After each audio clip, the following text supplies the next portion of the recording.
ये हर महीने आता। जब आपके हृदय में कभी कोई बात आ जाए कि बाबा आज मेरा मन ये कह रहा है और आपको सुनना है बाबा, आपको स्वीकारना है बाबा, आपको मेरे मन की बात जानना है बाबा, बस हाथ में चंदन लगाया, बेलपत्री का भाग इस तरह से पकड़कर शिव जी से अपने हृदय की बात कहकर, मेरे देवाधिदेव महादेव से दिल से कहकर, अशोक सुंदरी वाली जो जगह होती है, आपको बताया है अशोक सुंदरी का जो स्थान होता है, ये शिवलिंग या अशोक सुंदरी की जगह, इस बेलपत्र को अशोक सुंदरी वाली जगह पर जहाँ शिवलिंग है, शिवलिंग की साइड पर पहले नंबर की पत्ती का मुख होना चाहिए, बस उसको रख दीजिए और उस पर थोड़ी देर हाथ रखकर अपने हृदय की बात मेरे महादेव को दिल से कहकर आ जाइए। अगली सोमवार की अष्टमी या अगला प्रदोष या अगली शिवरात्रि जब आती है, मेरा महादेव आपकी मनोकामना का भाव पूर्ण करता है। ये शिव तत्व है। एक बात अपने जीवन में उतार कर रखिएगा, सोमवार की अष्टमी, शिवरात्रि या सोमवार, प्रदोष, बन सके तुम्हारे पास में शिवालय हो या बेलपत्री का वृक्ष हो, वहां दीप दान अवश्य करना चाहिए। अब एक बात का स्मरण आपको रहे थोड़ा सा, अगर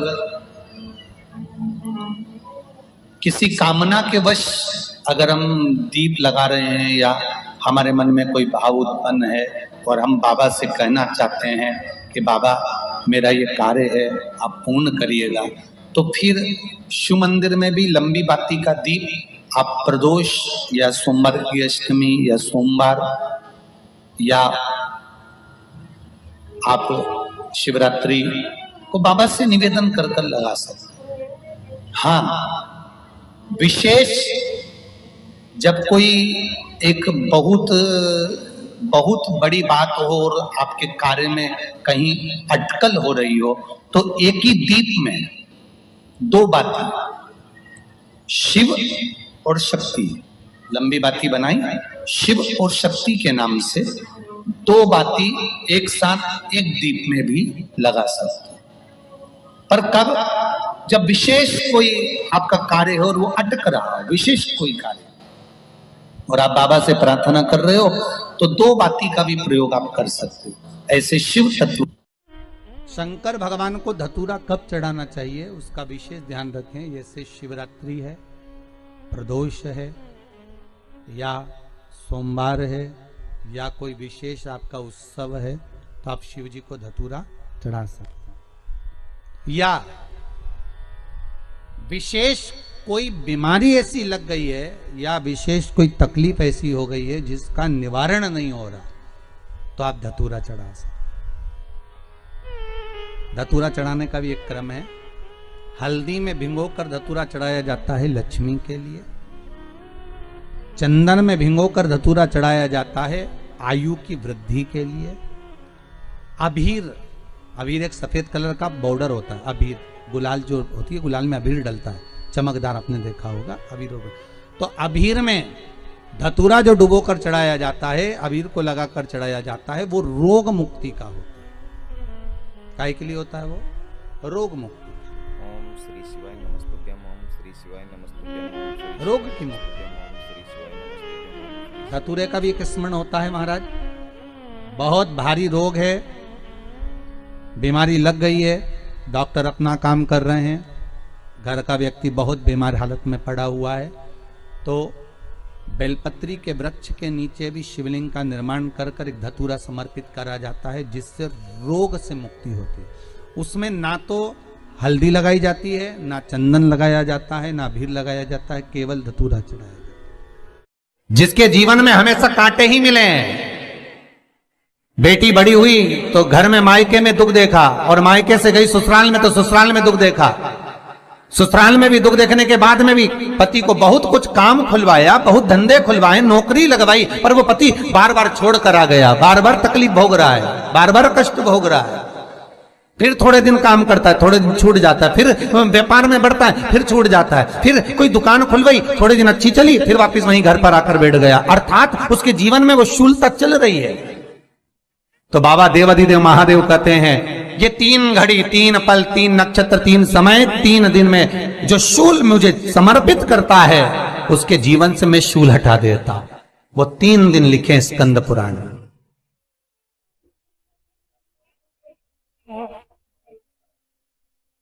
महाराज बैसाख महीने में जो प्रदोष आती है, बैसाख के महीने में बहुत ध्यान से सुनना भाई, जो अपनी जिंदगी से बहुत तंग आ गए हो, परेशान हो गए हो, कष्टमय जीवन जी रहे हो, बहुत दुखी हो गए हो, उनके लिए ये स्कंद पुराण का चरित्र फिर मिले ना मिले आप प्रेम से सुन लो भाव से। पहला बैसाख महीने की प्रदोष, चाहे वो शनिचरी प्रदोष हो, चाहे रविवार की हो, सोमवार की हो, मंगल की हो, बुधवार की हो, गुरुवार की हो, शुक्रवार की हो, शनिवार की हो, कोई भी वार की हो, पर बैसाख महीने की प्रदोष, प्रदोष काल में शाम का समय सूर्य डूब रहा हो, बस डूबा ही हो, और उस समय पर सूर्य के डूबन के तुरंत बाद बाबा को धतूरे के साथ में बेलपत्री ना चढ़ाते हुए बेलपत्री के वृक्ष के 7 कांटे बाबा के शिवलिंग पर समर्पित करे जाते हैं महाराज, अपनी जिंदगी में अड़चनों को हटाने के लिए। फिर आप जिस व्यापार में उतरे, जिस व्यवसाय में उतरे, जिस नौकरी में उतरे, आप दिल से करें, आपको तरक्की मिलेगी। आप हार नहीं सकते, नीचे नहीं आ सकते, उन्नति पर ही चढ़ेंगे। एक वैशाख मास की प्रदोष, दूसरा शिवरात्रि के दिन मध्याह्न का समय। महाराज जो बड़ी शिवरात्रि होती है माघ की, बड़ी शिवरात्रि के अंतर्गत मध्याह्न का समय, दोपहर के ठीक 12 बजे, चाहे फिर वो कोई भी दिन हो महाराज, शिवरात्रि जिस दिन पड़ रही हो,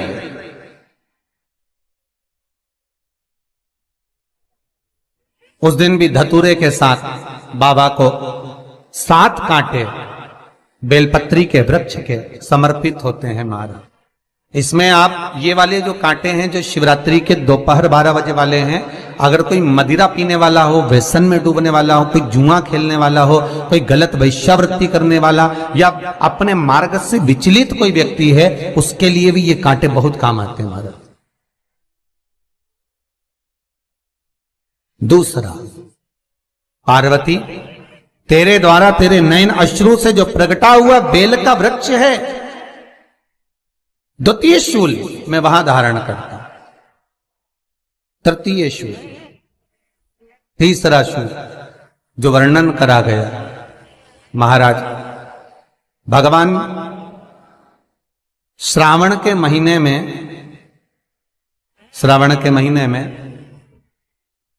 जो भी दूसरा सोमवार पड़े, जो भी पड़े, श्रावण के महीने का जो दूसरा सोमवार होता है, उस दूसरे सोमवार में रात्रि के समय पर, अर्थात शास्त्र अब घड़ी और पल का स्मरण करेंगे तो रात्रि के बजेंगे 10 से 12 बजे महाराज, 10 से 12 के बीच में धतूरे के साथ बाबा को शूल समर्पित होता है महाराज। ये भी हमारी बाधाओं को, हमारी तकलीफों को, व्यापार व्यवसाय के लिए, नौकरी सर्विस के लिए, बहुत सारे एग्जाम में आप बैठ लिए, गवर्नमेंट एग्जाम के लिए बैठ लिए, नहीं हो रहा, ये 3 बार मेरे शंकर को बेलपत्री के वृक्ष के शूल समर्पित होते हैं, उसका आनंद पाना और उससे अपने को सुख प्राप्त करना।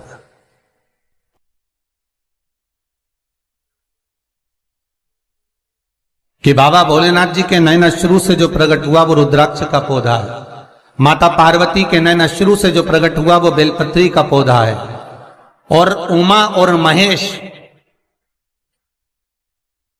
जिस महेश के वंशज है महेश्वरी, जिनकी 12 खाम प्रगटी है भगवान महेश के द्वारा,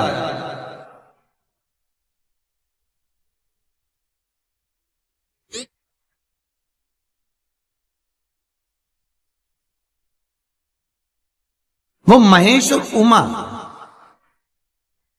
उमा और महेश का जो चरित्र है कि उमा और महेश का जब प्रागट्य हुआ, उमा और महेश जब दोनों आनंद में विभोर होकर जब चलते हैं और दोनों के बैठने से तप मुद्रा से जो पौधा उत्पन्न होता है वो शमी का पौधा है।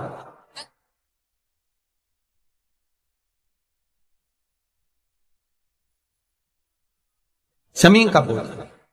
तो एक बात ध्यान रखिए, शिव जी के द्वारा जो निर्मित हुआ उसमें कोई शूल नहीं है, उसमें कोई कांटे नहीं है। पार्वती के द्वारा जो निर्मित हुआ बेलपत्री का पौधा, उसमें कांटे हैं। और पार्वती के मिलन से भी जो उत्पन्न हुआ है शंकर के साथ में, उसमें भी कांटे हैं। शमी के पौधे में भी कांटे हैं, शमी के वृक्ष में भी कांटे हैं।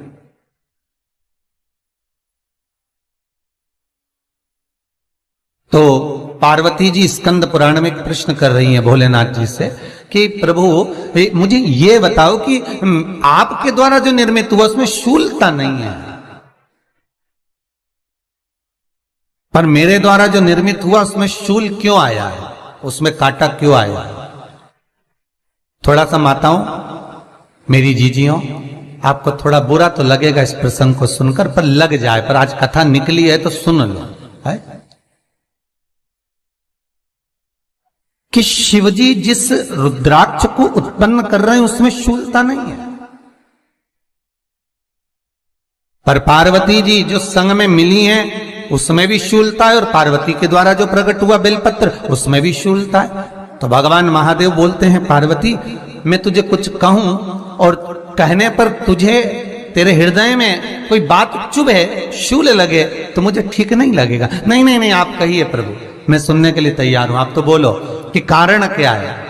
भगवान कहते हैं पार्वती, बस अंतर इतना है, नारी का जो स्वभाव होता है, स्त्री का जो स्वभाव होता है, उसके हृदय में छोटी छोटी बात के शूल बहुत होते हैं।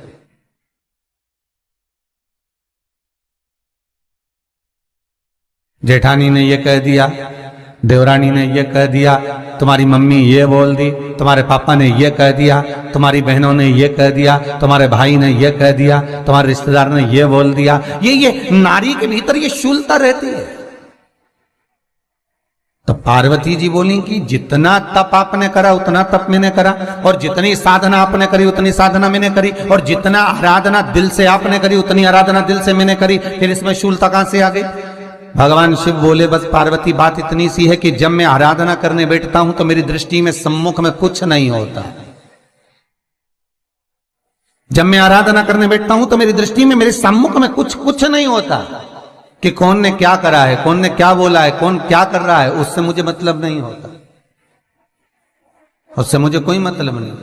पर पार्वती, जब तू आराधना करने भी बैठती है ना, तो तेरी चित्त वृत्ति में कहीं ना कहीं किसी ना किसी रूप में कोई शूल आ ही जाता है।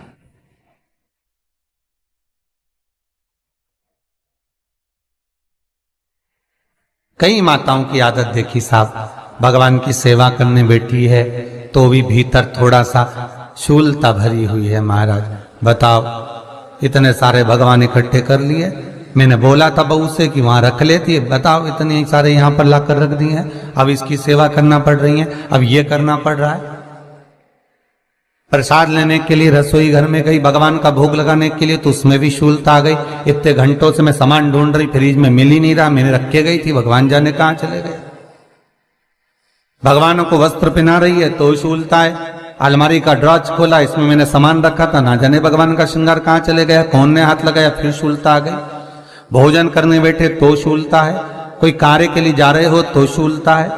अर्थात कहीं ना कहीं नारी के जीवन में शूलता बनी हुई है। और पार्वती, जब तुम भजन करो, तप करो, साधना करो, भक्ति करो, उसमें शूलता नहीं होना चाहिए।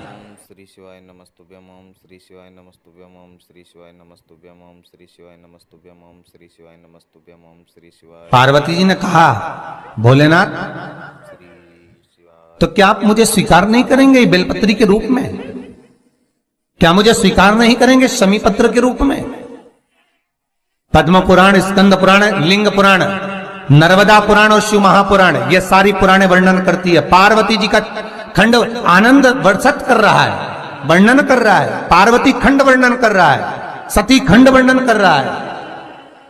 उमा संहिता वर्णन कर रही है। क्या आप मेरा ये बेलपत्र का स्वरूप आप धारण नहीं करेंगे? इसमें शूलता इसलिए भगवान कहते हैं नहीं नहीं, धारण तो करूंगा।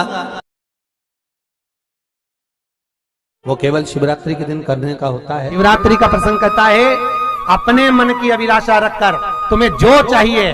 प्रकार आप लोगों ने भी पढ़ाई करी होगी, हमने भी करी। ऐसा रहता उसमें नोक रहती है या पेंसिल उसमें भर देते हैं और उससे ऐसा पेज घुमा घुमा के उसको कस देते हैं। वो ऐसा रखते हैं,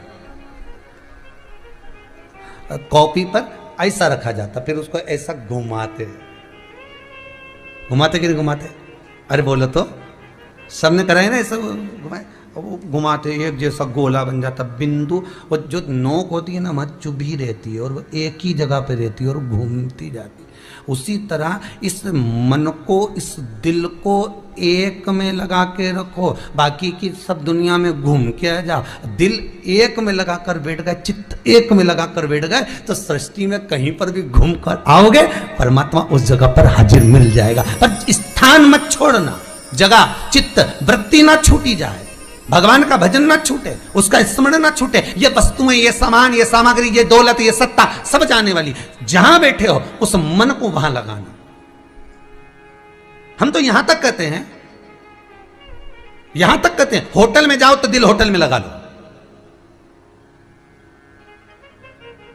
होटल में जाओ तो दिल होटल में लगाओ, खाने में लगाओ, बफेट में जाओ तो बफेट में लगाओ, शादी में जाओ तो थोड़ा रिश्तेदारों में लगाओ, और अगर सत्संग में आओ तो मेरे भोलेनाथ में लगाओ। दिल लगाना ना भूलिएगा। परमात्मा को थोड़ा समय जितना दे रहे हो, 3 घंटा, 2 घंटा, 2.5 घंटा, 1 घंटा, आधा घंटा, जितना हम भगवान को देना उतनी देर भगवान में चित्त होना चाहिए, उतनी देर भगवान में मन लगाना चाहिए।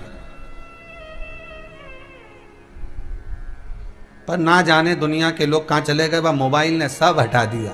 हर 15 मिनट में ऐसी याद आए ना व्हाट्सअप खोल के बैठ जाए। आप इस त्रिपुंड 3 रेखा का दर्शन भगवान विष्णु के मस्तक पर भी कर सकते हैं। आप ये 3 रेखा का दर्शन स्वयं ब्रह्मा के मस्तक पर भी कर सकते हैं। आप ये 3 रेखा का दर्शन स्वयं भगवान कृष्ण के मस्तक पर भी कर सकते हैं, श्री जी बाबा के मस्तक पर भी कर सकते हैं इस त्रिपुंड का दर्शन। बस अंतर इतना है, शिव जो त्रिपुंड लगाए हैं वो आड़ा है। तिरुमाला में जो तिरुपति बाबा का अपन दर्शन करते हैं, जो त्रिपुंड लगाए हैं वो खड़ा है, 2 सफेद बीच में लाल। मेरे श्री जी बाबा ने भी अपने मस्तक पर त्रिपुंड धारण कर रखा। मेरे श्री जी बाबा ने भी अपने मस्तक पर त्रिपुंड धारण करा है, और बाद में एक कुंकू की रौली की एक तिलक को धारण कर रखा है। तो वो त्रिपुंड का जो दर्शन हो रहा है, सोने की 3 रेखाओं का जो दर्शन हो रहा है वो आप करेंगे। वो सोने की जो 3 रेखाएं उसका जो दर्शन हो रहा है वो आप कर सकते।